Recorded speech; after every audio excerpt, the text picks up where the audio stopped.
tell you about something rather exciting that happened in my life last year.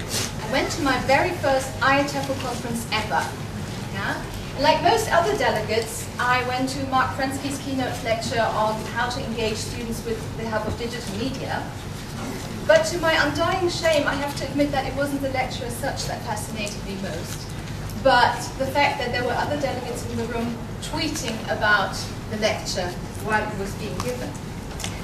Jeremy Harmer, for example, next to whom I happened to be standing in that overcrowded lecture room, just couldn't stop fiddling with his iPhone.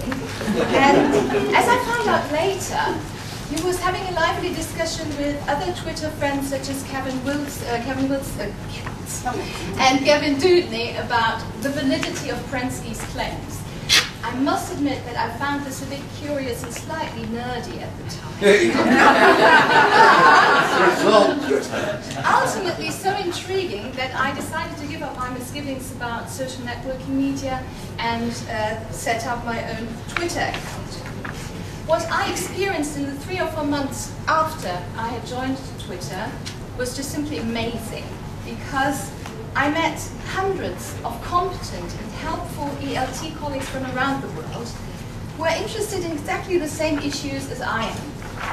And within those few months, I managed to help to build up my PLN, my very own customized personal learning network, which is constantly accessible to me via the internet or my mobile phone. And I must say that this experience has had a really positive impact on my professional life, because now I have a lot of people I can turn to with whom I can share ideas and problems whenever I want. As you can probably tell by now, I'm a really big fan of Twitter, but I'm not the only one. In this room here, there are a lot of other colleagues who have probably had the same experience, and hundreds and thousands of other teachers around the world have, over the past 2 or 3 years, have joined Twitter to share teaching ideas and materials, to explain Web 2.0 applications to one another, and to discuss events from their daily lives with their peers. Amanda Wilson, at the back there, once described her, mine, and other ELT teachers' Twitter experience very aptly in the following words. Being on Twitter makes me feel like I'm constantly at IATEFL. Absolutely amazing and ever so slightly delirious. I think that was very, very good. So, I think we've established by now that Twitter has numerous benefits for teachers. But one thing that I've kept wondering about since the summer of 2009 is why so few of my relatively technophile students seem to take an interest in Twitter. We all tend to assume that they are digital natives who will readily embrace any new communication tool. Statistics show that the average Twitter user is a Caucasian between 18 and 34 years of age, which means that my university students would perfectly fit that profile. But somehow they didn't, because not a single one of them was using Twitter when I first started talking about it in my classes in the summer of 2009. At that time, I just told my students about the benefits of Twitter and tried to convince them to start using it, but they usually only looked at me in a slightly puzzled and worried way. Their lack of interest and aversion struck me as a bit odd, and I kept asking myself why those so-called digital natives were so reserved, as not to say suspicious. I found the answer to all my questions in an article entitled "A Load of Twitter," published in the Sunday Times. In this groundbreaking article, clinical psychologist Oliver James is quoted as having said that Twittering stems from a lack of identity. It's a constant update of who you are, what you are, where you are. Nobody would use Twitter if they had a strong sense of identity. So I realized that my students were really worried about me. They probably thought that I had forgotten who I was. Their teacher, or maybe a vocalist, a dancer, I don't know. But I told them that is not the case. Still, in that interview, James adds that he believes people use Twitter as a map reference or signpost to guide them in their lives, because they are totally lost. He says, I would guess that the typical profile of a follower is someone who is young and who feels marginalized, empty and pointless. They don't have an inner life. And I must say, having a teacher who feels completely empty and disoriented certainly can't be fun. So I understood that.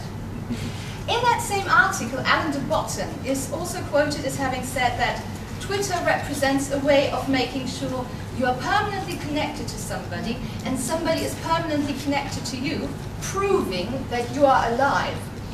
It's like when a parent goes into a child's room to check the child is still breathing. It's a giant baby monitor. I totally understand that my students didn't want to monitor me, nor did I want to take on any parental duties with them. So I think their initial aversion must be deemed understandable. But despite all these prejudices that people seem to have against people who use Twitter, I decided to start using it with my classes in August 2009 and have used it with most groups I teach ever since. In this paper, I will tell you how I use Twitter with students outside the classroom after lessons, how I used it during my lessons to teach content, what feedback students gave me on their Twitter experience, and what benefits and drawbacks the use of Twitter can have for students. Let me just quickly ask you, is there anybody in this room who doesn't know how Twitter works, what it is about? Let me just see a show of hands. A couple of you? Okay. Then I'll very briefly explain to you what it is. Twitter is a social networking or microblogging service that enables you to post updates about your current activities. Tweets are text-based messages which you type into a window headed by the question, what's happening? And once you've set up your tweet will appear in your own timeline as well as in the timeline of all of your followers, that is the people who have subscribed to your tweets. And you can decide whether you want to protect your tweets and thus only share them with a very limited number of people, or whether you want to give the rest of the world access to your tweets and updates and leave them unprotected. When you set up your own account, you are asked to write a short bio so that people know who they are dealing with and can find out whether you would be an interesting person to connect with. Twitter also offers a direct messaging function, which basically means that you can send people emails via Twitter. When I started using Twitter with my students, I set up 3 new accounts in addition to my regular account because I wanted to have a better overview of the kind of people I was tweeting with and the contents that I was sharing with them. So here you see my regular TEFLPET account, which I use with colleagues and friends, but I also set up another account using the alias BizPet for all of my business English classes, an account for my academic English classes and the exam preparation classes using the alias Petropolis, and a 4th account for my master's students in the European Studies program using the alias Europet. At the beginning of each semester, I gave my students a handout with instructions on how to set up a Twitter account, as well as a handout with tips on how to make Twitter part of our seminar. But I never obliged my students to join Twitter to set up their own account. I strongly encourage them to join me on Twitter, but I don't think it's possible to force them to set up their own account. What I did instead was I created a hyperlink to my various Twitter accounts on the teaching and learning platform that I use for classroom